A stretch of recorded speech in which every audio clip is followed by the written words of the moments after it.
has returned. The end is finally upon us as God of War 3 marks the finale of Kratos' Revenge trilogy. Sony Santa Monica has been hard at work on the title since God of War 2 shipped for the PS2 almost 3 years ago to the day, and this will mark the studio's first PlayStation 3 release. The expectations have been understandably sky high, and for the most part, God of War 3 delivers where it counts. It's epic, brutal, bloody, and at times it's almost inarguably the best looking game we've ever seen.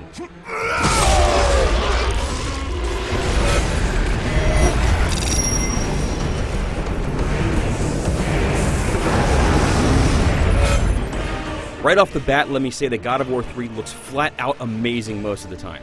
Kratos may be in fact the single best looking character ever in a video game. It's one thing to make aliens look good as they don't have any real world comparison, but it's another thing entirely to create a shirtless man and nail the lighting and texture work as well as Santa Monica's done.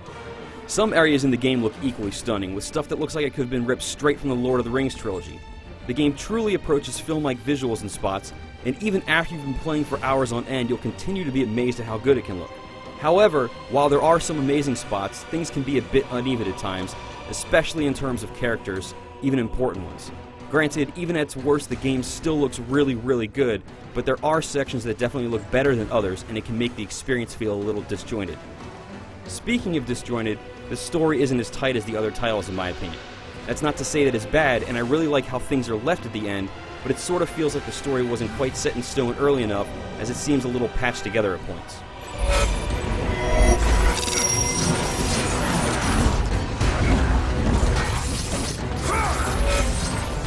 If it ain't broke, don't fix it. Yep, this is unmistakably a God of War game with the same mechanics, puzzle types, and so forth that we've played a few times already. That's not a complaint by any stretch of the imagination, but don't expect a revolution in terms of gameplay in the franchise's jump to the PS3. What you can expect, however, are some of the biggest and most epic scenes you've ever seen in a video game.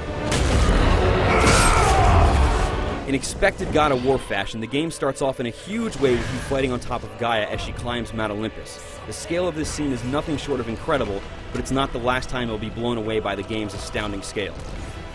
Likewise, you'll find some fantastic boss battles throughout the game.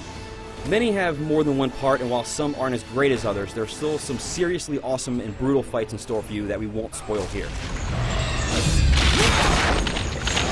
While I mentioned that the gameplay is largely the same, there have been some small but very welcome tweaks made to the combat. For one, you can now switch between weapons mid-combo by holding L1 and pressing X.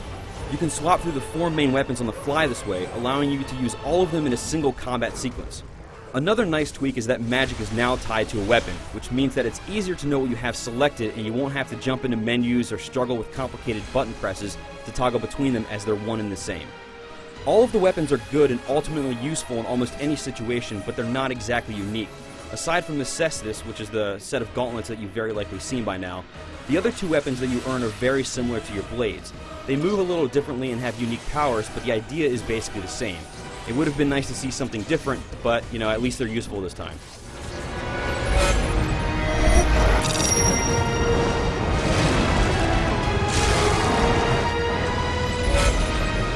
God of War 3 is a fantastic action game that caps off Kratos' console trilogy very nicely. It's not perfect, feeling a little disjointed and uneven at times, but the overall experience is still stellar.